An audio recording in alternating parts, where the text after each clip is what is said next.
السلام عليكم.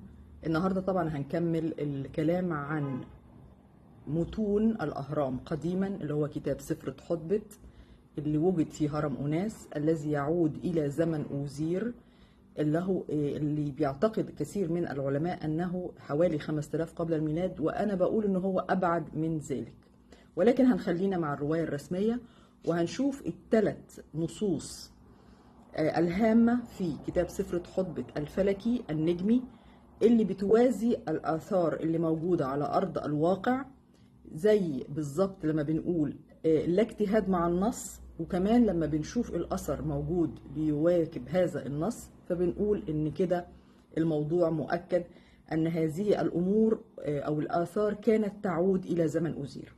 أول حاجة هنتكلم عن أبو الهول وعلاقته بأبو الهول النجمي اللي هو برحول المذكور في سفر أوناس بأنه رو، وعلاقته بالملك الشاب وأوزير اللي هو الأب الذي كان يمثله في السماء الذي انتقل إلى السماء. تاني حاجة هنتكلم عن بيضة النعامة اللي موجودة وعليها شكل النعامة وليس زرافة، وثلاثة أهرامات، وعلاقتها أيضا بزمن أوزير وليس في زمن الأسرات الأول. هنتكلم عن تالت حاجة عن الهرم المدرج، وبردك موجود النص بتاعه هنا الذي يمثل العروج المنامي، وكل دول الثلاث نصوص بالترتيب كانوا موجودين في الميلاد في الأول لأنه يولد مع الفيضان والآخت مثلما يولد الفيضان اللي هو أوزير كابن له على الأرض. تاني حاجة النص الذي يمثل البيضة النعام التي تمثل العروج المنامي، وكأنه بيشوف إحداثية جغرافية بيوصفها لنا في رؤية المنام. تالت حاجة اللي هو النص في البعث اللي هو النهائي والصعود على الشيء المدرج الهرمي إلى السماوات مثلما صعد أوزير، وبسميها دول الحوائط الثلاثة. يعني كل حائط من الثلاثة اللي أنا قسمتهم في الرسالة يحمل دلالة ومغزى مؤكد على الأرض لكي يثبت أن تلك الآثار الأهرامات الكبيرة والأهرامات المدرجة وبيضة النعام التي تؤرخ بالرسمة الموجودة عليها تعود إلى زمن أوزير، لأن هذا السفر نقله أوناس عن أوزير. نبدأ الحكاية بقى ونشوف إزاي.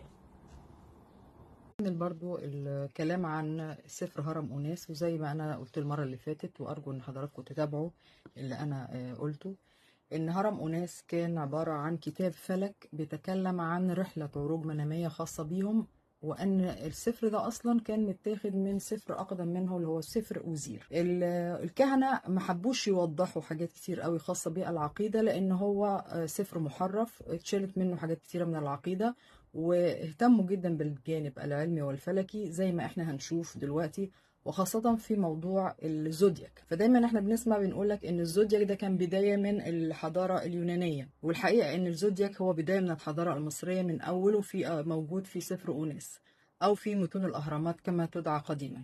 ليه؟ لان كل الحاجات اللي شافوها فوق في السماء بالاشكال النجمية عبروا عنها بوجودها، وان هي اعتبرت ككيانات موجودة في الارض. يعني مثلا لما لقوا البرج الأسد بالشكل النجمي بتاعه في السماء، مثلوه تحت بالشكل الخاص بيه اللي هو أبو الهول أو الأسد الرابط كما بنراه في مثلا هضبة الجيزة. وعبدوا طبعا أبو الهول باعتباره إنه هو دي مجموعة النجوم اللي هي بتذهب إليها أرواح الصالحين، اللي هم برحول اللي هو بيت حول أو بيت الأسد. لما هم سموا البرج ده سموه رو، رو يعني الأسد السماوي. وهنا ده اللي بيفسر لنا القصة اللي هي بتاعت أبو الهول. هل أبو الهول هو كان بيمثل إيه بالظبط؟ كان بيمثل شو وتفنوت كما وجدت في لوحة الحلم بوجود 2 أبو الهول، ويجب أن يكون أبو الهول اللي باصص ناحية الشرق والغرب أن يكون ظهرهم لبعض، يعني ما ينفعوش يكونوا متوازيين. يعني ما ينفعش أجيب أبو الهول باصص كده وأبو الهول باصص كده، دي نظرية خاطئة. يجب أن يكون أو مثلا أبو الهول باصص بوش ده أو بوش ده، زي مثلا طريق الكباش اللي موجود عندنا بردك، دي نظرية خاطئة. كما في لوحة الحلم يجب أن يكون أبو الهول كل منهم وجهه متجه عكس الآخر، يعني ظهرهم هم اللي في مواجهة بعض. الوجه هنا متجه ناحية الشرق والوجه الآخر يتجه ناحية الغرب. وهنا في أعتقد في بعض النظرية لأحد الزملاء كان تكلم على وجود أبو الهول الغربي وليس الشرقي اللي هو موجود حاليا في هضبة الأهرامات. وده قد تكون هنا بيمثل شو وتفنوت، لأن روتي بالمعنى اللي هو موجود في الوثائق كلها والكتب اللي موجودة حتى من أول أسفار الأهرامات، معناه روتي معناها شو وتفنوت، يعني الذكر والأنثى. لكن الحقيقة لما أنا بحثت هنا في سفر هرم أوناس وجدت إن هو بيتكلم عن رو، ورو هنا اللي هو المجموعة النجمية الفلكية للأسد في السماء التي تنظر إلى المقابل له ابنه اللي هو الأسد أو الشبل الرابط على الأرض في هضبة الجيزة. وده يمكن أول حد هيقولها لكم هو أنا، لأني حتى بيانكوف نفسه ترجمه، يعني أنا عشان ما أخدش السبق النفسي، بيانكوف هو أول من ترجم هذا النص وأوضحه، ولكن لم يترجمه بالشكل الواضح اللي أنا هترجمه دلوقتي لحضراتكم، وهفهمكم إزاي إن إحنا بنقول إن أبو الهول هو موجود في السماء. وأقرها طبعا روبرت بوفال وغيره من العلماء اللي اتكلموا على المجموعات النجمية المقابلة للآثار في مصر. وإحنا بنقول إن العلم ده علم حقيقي وموجود بره، بس إحنا اطلاعنا عليه كأثريين كان متأخر شوية، لكن هو ما نقدرش ننكره، وإنك تبدأ متأخرا خير أن لا تبدأ نهائي. ولازم نعترف لهم إن هم سبقونا في موضوع الفلك ومقارنته بالآثار اللي موجودة على الأرض وما يقابلها، لأن العقيدة زي ما أنا قلت سابقا النجمية بدأت في مصر وفي العراق. هم كانوا ناس ملوك في الفلك وملوك وعلماء في الفلك، ذرية آدم الأولى قبل أن تكون يعني ذرية نوح اللي هي جت بعد الطوفان. وأنا اتكلمت في الموضوع ده وقلت طيب، يبقى هنا بنقول إن في الحائط الشرقي اللي هو أنا قسمته قبل كده، وارجعوا للي أنا قلته قبل كده، بيمثل الميلاد في الشرق. إذا الحائط الشرقي الساعة اللي احنا قلنا كل حائط من الحوائط الثلاثة مقسمة إلى 24 ساعة، يعني 24 تلاوة جت برمزية التلاوات اللي هي بتبدأ بالجد مدود. فالحائط الشرقي يحتوي على 24 تلاوة، يعني 24 ساعة. طيب التلاوات دي كانت عبارة عن إيه؟ كانت عبارة عن أمور فلكية، يعني هم بيتكلموا عن أمور فلكية. حتى الميلاد بتاع أوناس هو ميلاد له ميعاد فلكي بيوازي الفيضان، لأن هو بيتولد وقت الفيضان اللي هو المقابل لينا في شهر اللي هو الموسم اللي هو الآخذ، اللي هو مقابل عندنا دلوقتي حاليا أغسطس، يعني أوائل أغسطس. فبيقول في الساعة السادسة اللي هي للميلاد في الحائط الشرقي ده، بيقول في الغرفة الأمامية حاجة مهمة جدا ترجمها بيانكوف بهذا الشكل، وهوريها لكم حضراتكم في الصورة. الويل هو كوكب تبيتي، أسد بحتي من أسد بستي بحتي بستي. طبعا الحتة دي هو ما ترجمهاش وسبب هذا الشكل. أعطني الآن التطيب بزوبس اللحم وإناء النوم.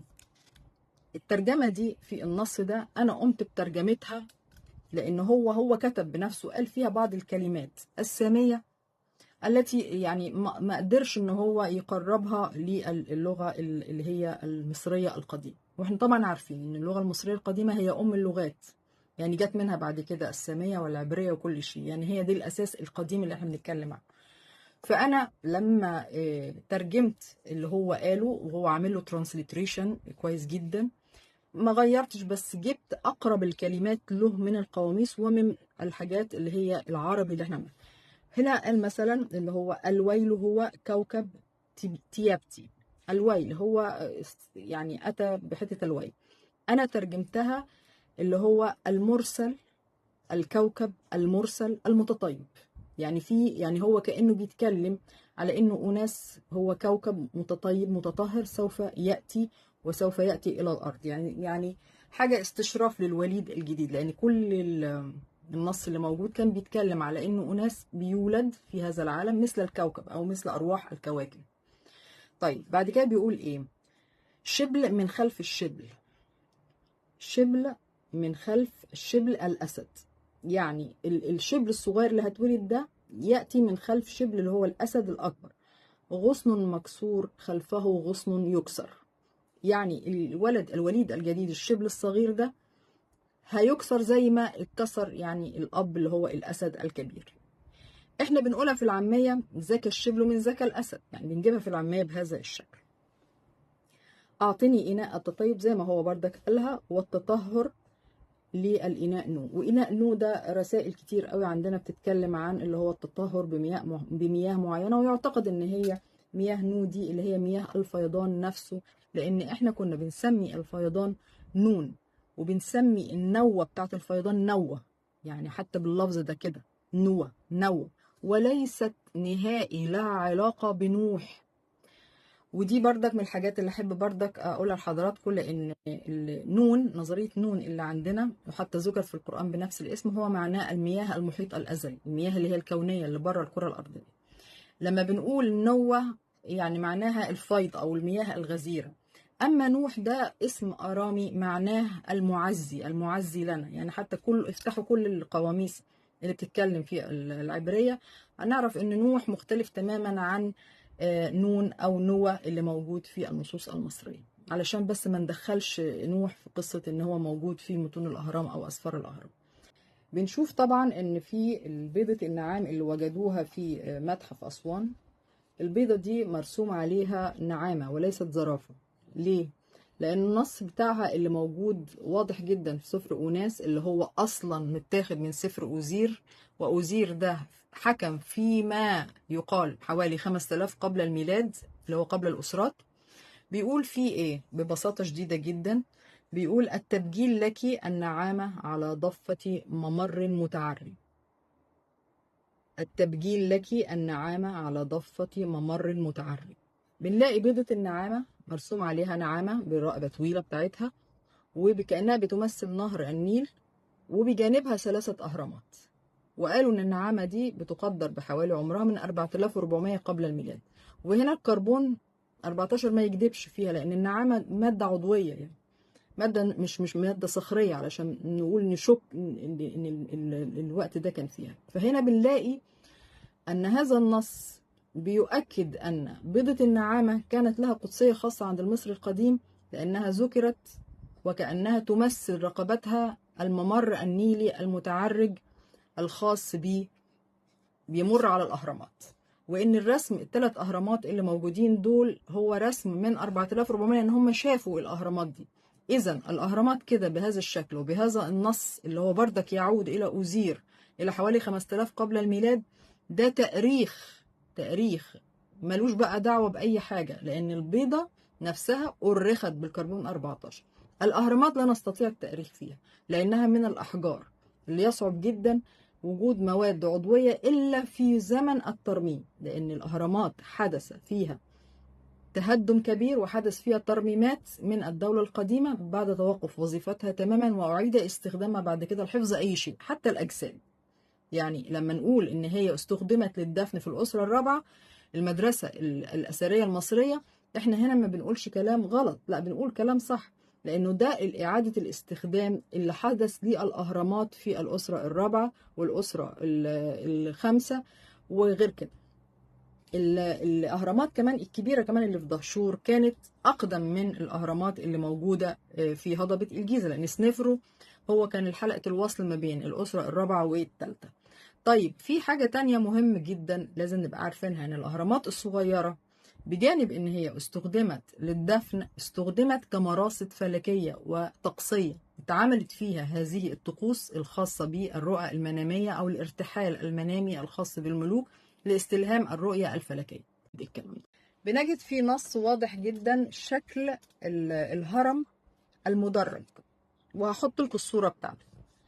وان شكل الهرم المدرج ده بيفسر بانه بيتقال عنه ان هو ده الهرم او الطريقة التي سوف تصعد بها الروح لفوق. حطوا شكل الهرم المدرج. هيقولوا لي طب ما هو أناس في الأسرة الخامسة وكان عنده جنبه الهرم المدرج اللي هو بتاع زوسر أسرة ثالثة. طب ما احنا يا جماعة بنقول اهو ان السفر ده اصلا لأوزير، وأوزير 5000 قبل الميلاد، وأوزير في كثير من البرديات وجدناه ان هو بيعتلي الأهرامات المدرجة، هرم مدرج.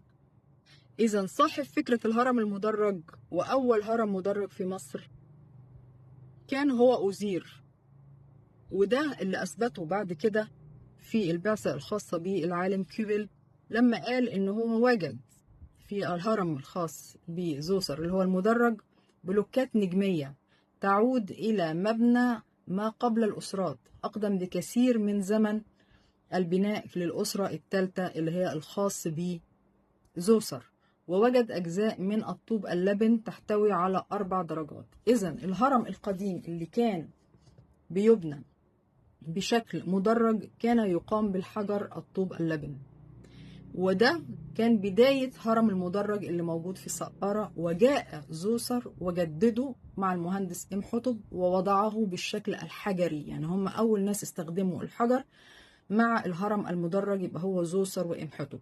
أما قبل ذلك البقايا اللي وجدها بعثة كيبل اللي كتب عنها والبلوكات النجمية بالنجمة الخماسية هي تعود إلى عصر ممكن أوزير اللي هو ما قبل الأسرات 5000 قبل الميلاد.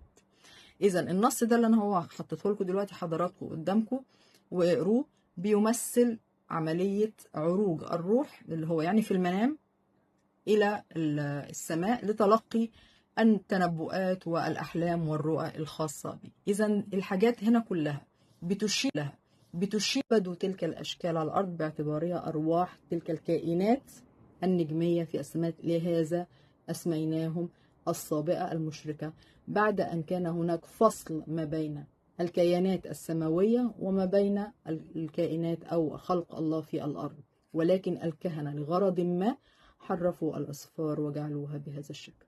شكرا، وإلى اللقاء إن شاء الله في شرح آخر.